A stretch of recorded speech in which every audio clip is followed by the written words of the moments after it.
I can't justify my position that you can get something from nothing, because we're not going to be deceived by the definition of nothing, then it's going to be a matter of trying to get you to justify your position when actually he's in the position to justify the position.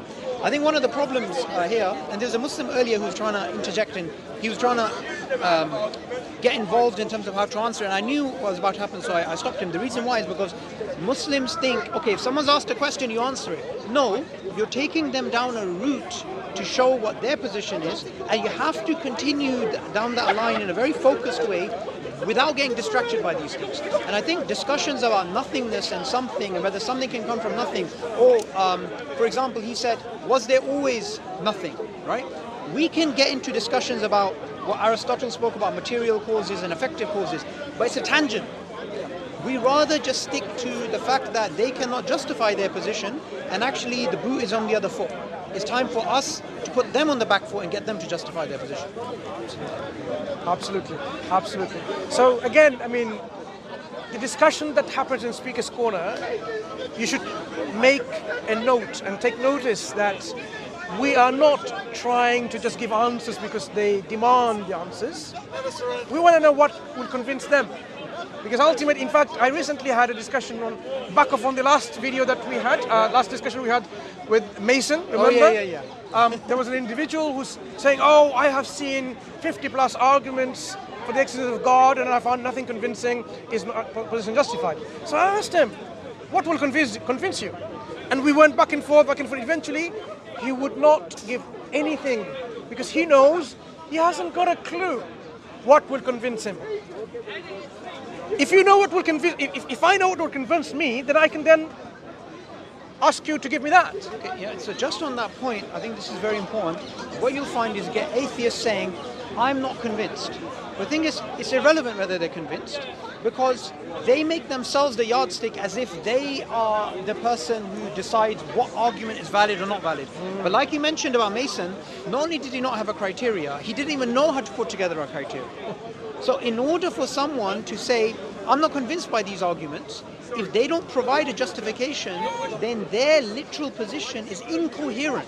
Because for you to make the positive claim, I am not convinced, meaning there must be something at least potentially which could convince them.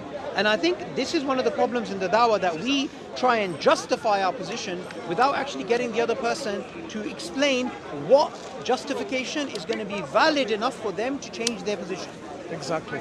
So it is something we should call our paradigm shift, where it's no longer now just you're on the back foot, but instead asking them to justify their own paradigm and their own narrative and their own worldview, how coherent and how reasonable it is.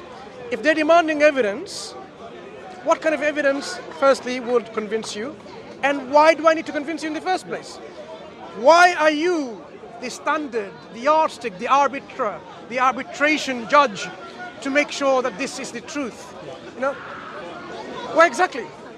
You know, if I'm convinced with the arguments, you should rather think critically whether these arguments should convince you too, rather than you setting up some standards. Yeah. You know, in the Quran, Mansur Suboor, Allah talks about there are people, even if they were to see stairs going up to the heavens, the dead speaking, they would not believe. In fact, some of them will say our eyes is bewildered. It's like we are in a delusion, or we are having an illusion. So we know, and this is one of the reasons why when we ask about what evidence you're seeking, is just to demonstrate to them that doesn't matter whatever you give to an atheist. If they are not sincere and they're arrogant and stubborn, nothing will convince them. Even if you were to show them stairs going up to heaven, as the Quran says, they will say like, oh, it's magic, or I'm deluded. Mass delusion. Not me only, everyone else is deluded. Some kind of narcotic gas has been, applied here, and that's why we're having this delusion.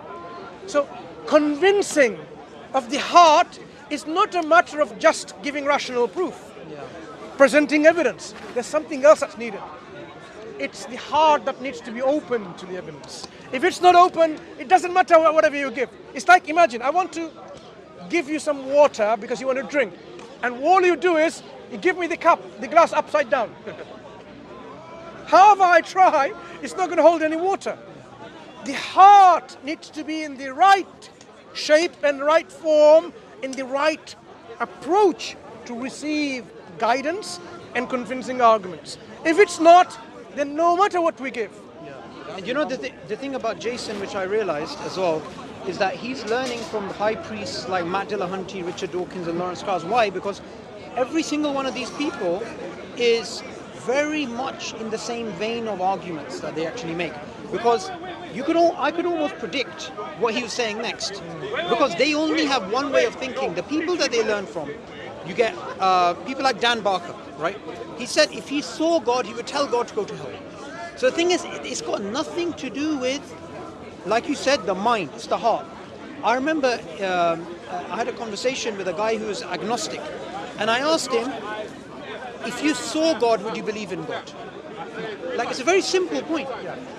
And he wasn't able to give a satisfactory answer to that, because deep down, it's not about evidence. It's something beyond the evidence. So these examples of these interactions is very important to show people deep down, if he was sincere, he would have said at that point, hang on a minute, I have a position that's incoherent, unjustifiable. This guy has something to say, let me listen. But instead, when he got cornered, he's like, I have to go. So, you let him go, which is fine, fair enough. What I would have done is I had said, well, you're leaving because you've got no place to go. But the most important thing that we have to do is we have to try and teach people, ultimately, these atheists have nothing to offer the world. Absolutely. And this is why Islam provides not only rational, intellectual justification. Have you noted in the Quran, Allah says, أَفَلَا يَعْقِلُونَ أَفَلَا تَعْقِلُونَ أَفَلَا يَتَدَبَّرُونَ الْقُرْآنَ. Allah is constantly reprimanding us. Don't use your intellect. So Islam is a religion, a way of life, the faith that we believe in. It's based on solid ground, solid foundation. So let these people not take that away from you by their empty rhetoric. This is all I have to say now. Jazakallah khairan. Thank you. Jazakallah khair. Thank you.